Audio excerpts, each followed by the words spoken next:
Friends, फिर एक नया दिन नई बात डॉक्टर जाफरी के साथ। मैं doctor S Jafri, asthma allergy specialist, Indore chest and allergy centre Indore.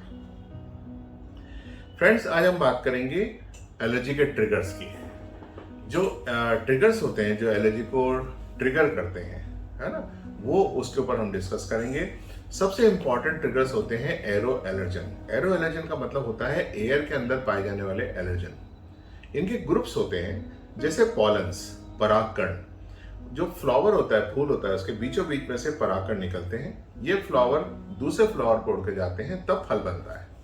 तो ये जो पोलन्स होते हैं, इनका स्पेसिफिक सीजन होता है। कोई पोलन रेन्स के अंदर होता है, बारिश के अंदर, कोई ठंड के अंदर होता है, कोई वसंत ऋतु में होता है, फरवरी मार्च के अंदर, कोई ठंड के अंदर होता है, कोई 12 महीने होता है। ऐसे इनके अलग अलग होते हैं और इस हिसाब से एलर्जी भी पेरिनियल या सीजनल कही जाती है।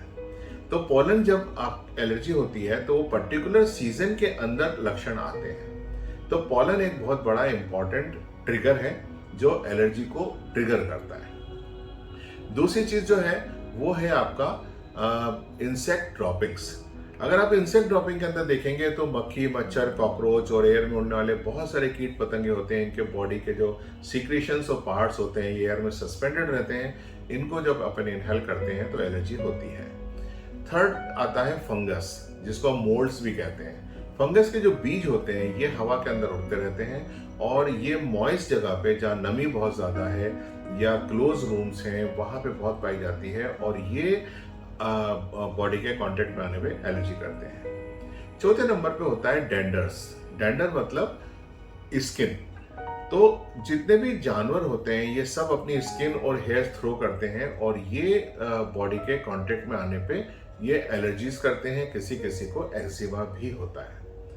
लास्ट एंड मोस्ट इंपॉर्टेंट जो है, जो हमारे भारत के अंदर ये देखा गया है कि साउथ में 70% और नॉर्थ के अंदर 50% मरीज एक ही एलर्जन से पीड़ित होते हैं। उसका नाम है डस्ट माइट। डस्ट माइट एक माइक्रोस्कोपिक कीड़ा है जो नेकेड आई से नहीं देखा जा सकता और ये इतना छोटा होता है कि हमें माइक्रोस्कोप की आवश्यकता लगती है। इसका साइज 80 माइक्रोमीटर होता है, यानी एक जो आल्पिन होती है जो कागज पे हम लगाते हैं उसके सिर के ऊपर आप 300 कीड़े एक साथ रख सकते हैं। तो ये आपको नेकेड आई से नहीं दिखता है।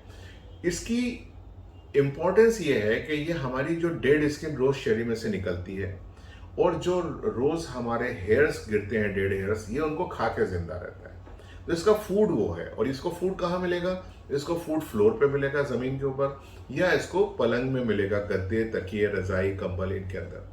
और इसको फर वाली चीजें बहुत पसंद है, जैसे कंबल है, कारपेट है, टेडी बियर है। तो ये चीजों के अंदर बहुत ज्यादा छुपा रहता है।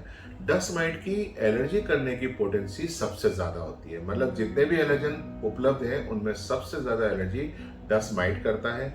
डस्ट माइट से बचाव के कुछ विशेष तरीके हैं, इसके वैक्सीनेशंस बनते हैं, ये सब किया जाता है। परंतु ये जो पार्टिकल हैं, अगर आपकी बॉडी इससे सेंसिटिव है तो जब भी ये पार्टिकल आपके कांटेक्ट में आएंगे, वो पोलन हो, वो फंगस हो, वो इंसेक्ट हो, वो डेंडर हो या वो माइट हो, आपकी बॉडी रिएक्ट करेगी और उसी को हम एलर्जी बोलते हैं। तो ये एलर्जी को ट्रिगर करते हैं, इसलिए इनको ट्रिगर्स कहा जाता है।